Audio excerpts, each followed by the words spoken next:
Let's go back a little bit to the motion of this board that has been very useful so far to understand things.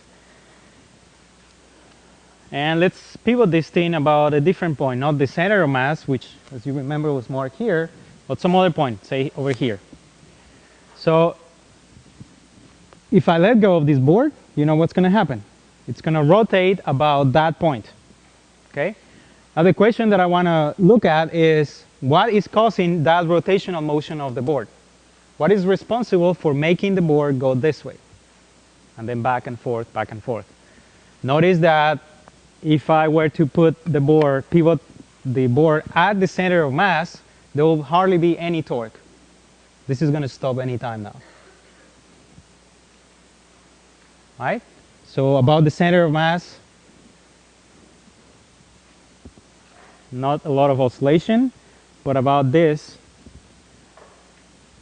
there is a lot, right? So think about what's making this board go that way.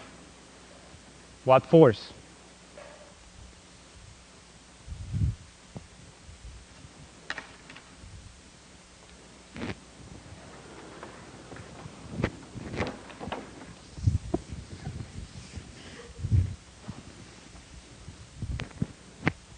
There's only two forces that could be responsible for that, right?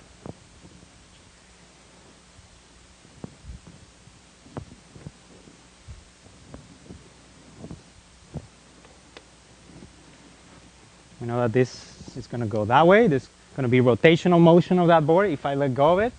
There's only two forces that could be responsible for that. What are the forces acting on the board after I let go, not touching it anymore with my hand? Gravity, the weight of the board, right? And anything else?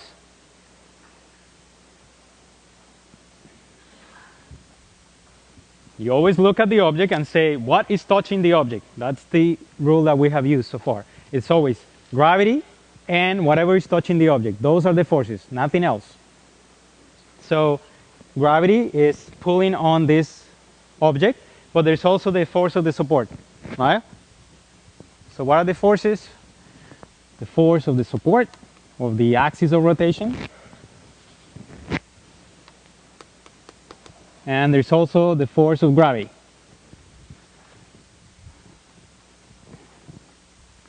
Now where is the force of gravity acting on that object?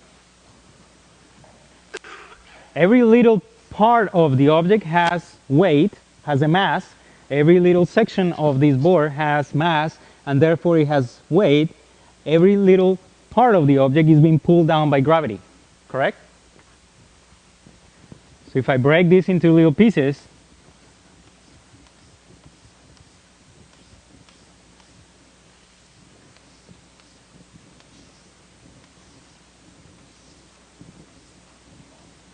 every piece will have gravity pulling down on it.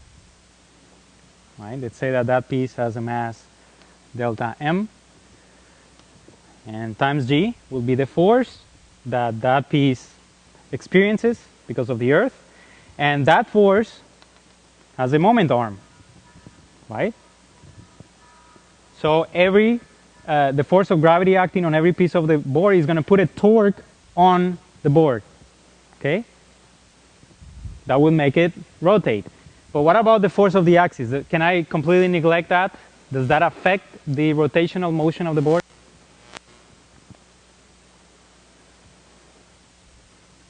I should draw that force here. I don't know exactly in what direction it's going to be, but I know that it's acting there.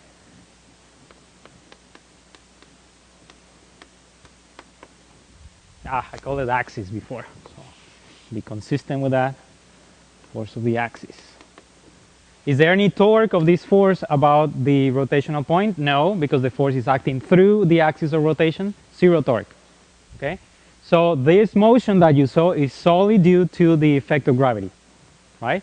So now we want to quantify how much is that? How much is the torque due to gravity on every piece of the object?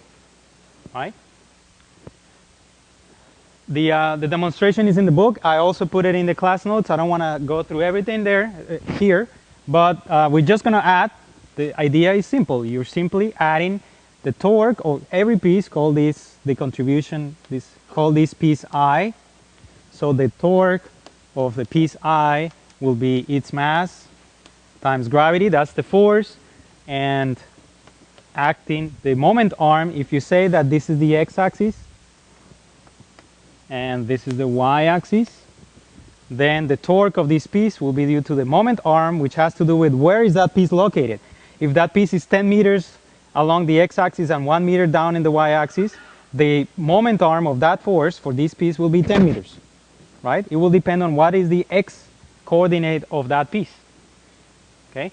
When you add this, you will end up with a very neat equation that says that the total torque due to gravity acting on an extended object like that board, it's going to be equal to mg times the location of the center of mass.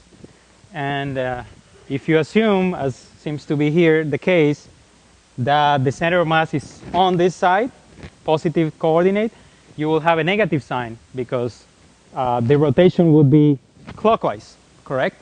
And we said that clockwise rotation goes with a minus sign.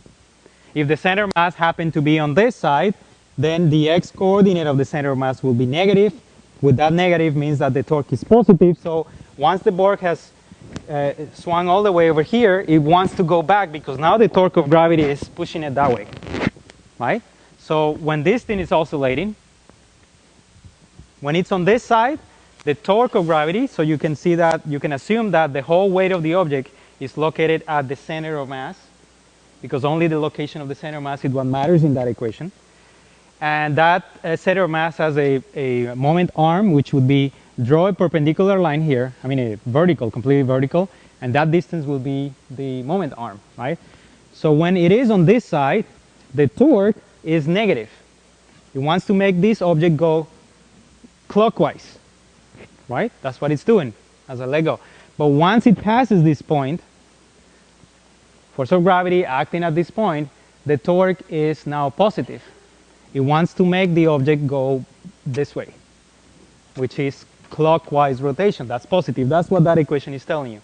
So the torque is negative on this side and big, small, zero, and then turns small positive, big positive on this side.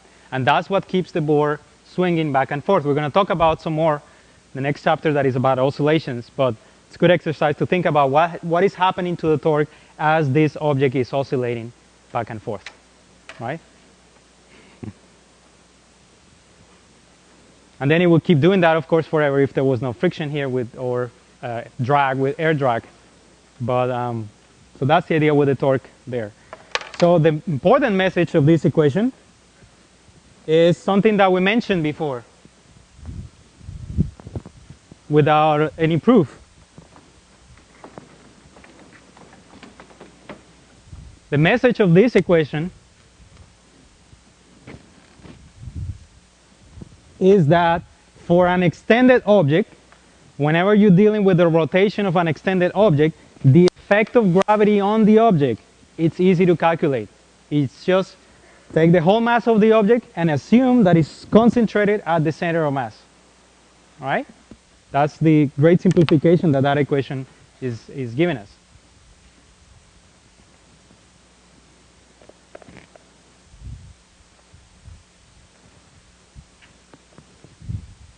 So the same board here, instead of drawing all of those little vectors for each of the parts of the board, what I'm going to say is, if I know where the center of mass of the object is, to analyze the rotation of this object, I'm going to put all of the weight of the object at that one point.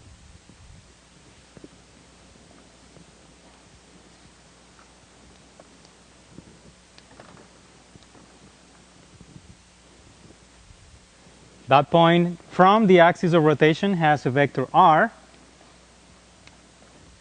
It has a moment arm, which if you set the x-axis that way and the y-axis that way, going through the axis of rotation, right? Then this is the x coordinate of the center of mass. Center of mass is located here, so it has coordinates x center of mass, comma, y center of mass. So the torque of gravity is equal to you know it's in vector notation. Well, the magnitude of this thing will be r times the force, which is the force of gravity, times the sine of the angle between the vector r and the force. So we're talking about the sine of theta.